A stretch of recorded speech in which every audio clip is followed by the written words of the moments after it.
සුබම සුබ දවසක්. ඔයගොල්ලෝ මේක තුලා ඉන්නේ මාස්ටර් YouTube channel එක ගැන තවත් brand new video එකකට. ඉතින් අද video එකෙන් මම කියලා දෙන්නේ Adobe Premiere software එකට දුන්න අලුත් update එකක් ආව features පිළිබඳව.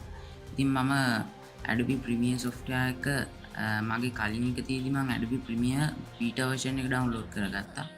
මම beta version එක දැන් අලුත් project එකක් මේ විදිහට create කරගන්නවා new project ගිහිල්ලා. එතකොට අපිට කලින් Adobe Premiere software එකේ open වුණ විදිහට නෙවෙයි open වුණේ.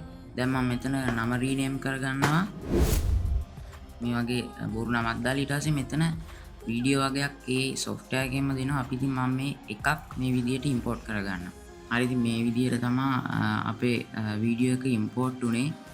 බලා ගන්න පුළුවන් මේ තියෙන වීඩියෝ එක. ඉතින් මේ වීඩියෝ එකේදී අපිට බලා ගන්න කලර් හදන්න එහෙම වෙන කලින් Adobe Premiere software වල මෙතන උඩ තිබ්බ workspace කීපයක් ඒ workstation කීපේ නෑ දැන්. ඒවා මෙන්න මෙතන assembly එකට දාලා තියෙන්නේ ඔක්කොම මේ විදිහට තීරුගත කරලා පිළිවෙලට දාලා තියෙනවා. ඉතින් මේක export කරද්දී අපි වෙනද කරන්නේ file ගිහිල්ලා export දෙන එක මෙතනින්. දැන් තියෙන්නේ එහෙම නෙවෙයි. මෙතනින් අපිට අවශ්‍ය එක තෝරලා ඉවර වෙලා ඉතින් export දෙන්න ඕනේ.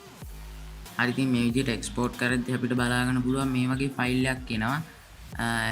ඒකට මෙතන අපිට පුළුවන් අපේ resolution එකක් දෙන්න high quality ද ultra HD ද ඒ වගේ ඊට පස්සේ YouTube එකට දානවා නම් අපිට පුළුවන් මේක මේ විදිහට off කරලා YouTube කියන එකට ගිහිල්ලා මෙතන click එක දෙන්න. ඊට පස්සේ මෙතන අපිට පුළුවන් මේ විදිහට ඒකෙත් අපිට දෙන්න ඕනි quality එක තෝරන්න.